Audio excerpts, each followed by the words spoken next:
Keeping up with the motto, let learning be a joy and teaching a pleasure. Here we are with remote learning and teaching process. To bridge the gap, happy learning to all students. Hi students, this is your Raju sir from Thakur Vidya Mandir High School and Junior College. Welcome you to the online teaching for the new academic year 2020 to 2021.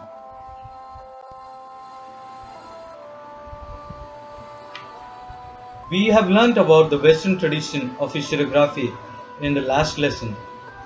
In this lesson, Historiography, Indian tradition, we will know about the tradition of especially our country.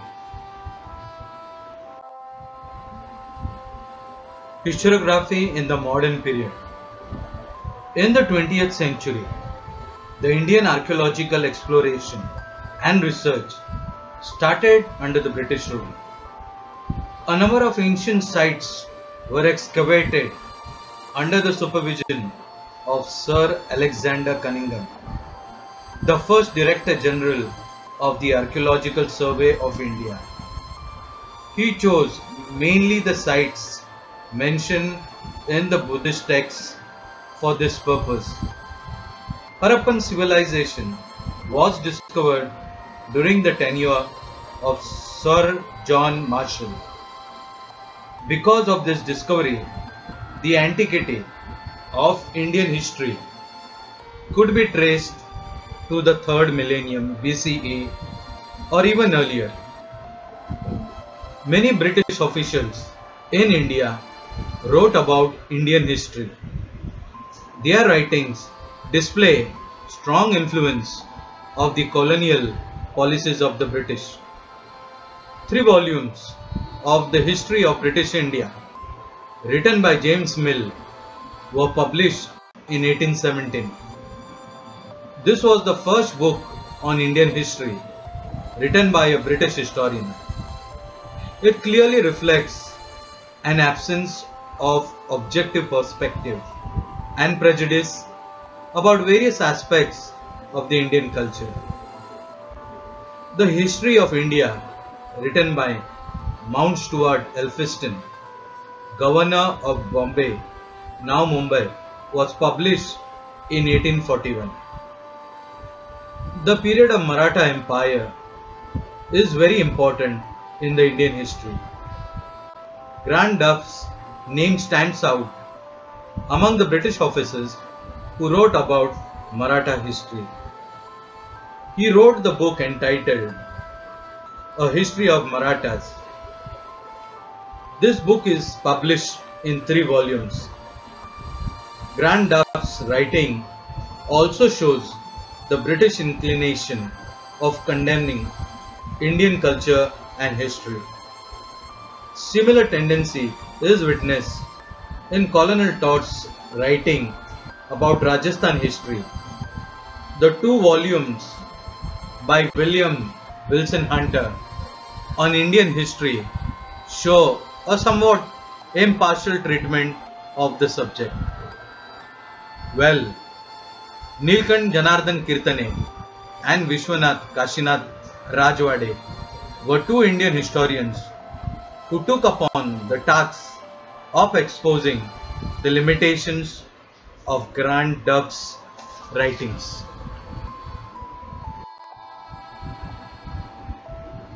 Colonial historiography. The early scholars who studied and wrote Indian history were mainly British officers and Christian missionaries. Their prejudice is clearly reflected in the way some of them have ridiculed Indian culture. Their writings were used to justify the colonial British rule. The 5 volumes of Cambridge History of India, published during 1922 to 1937, are distinct examples of colonial historiography. Orientalist historiography. Many European scholars felt curious about civilizations and countries of the East. Some of those scholars felt admiration and respect for them. These scholars were known as Orientalists. The Orientalists studied the similarities between Sanskrit and some of the European languages. They focus more on Vedic tradition and Sanskrit literature. Their studies resulted into formulating the notion of an ancient language that could be the mother of all Indo-European languages. In 1784, Sir William Jones founded Asiatic Society in Kolkata. It opened the doors for research in ancient Indian literature and history. Among the Orientalist scholars, Frederick Max Muller deserves a special mention. In his opinion, Sanskrit was the most ancient language of Indo-European languages. He was deeply interested in Sanskrit literature. He first translated the Sanskrit text of Hitopadesh. He was the editor of 50 volumes of the sacred books of the East. He also compiled Rig Veda, which has been published in 6 volumes. He translated Rig Veda in German. Lately, Edward Said, a scholar who has re-evaluated the Orientalist writings, has thrown light on imperialistic interests of Orientalist scholars.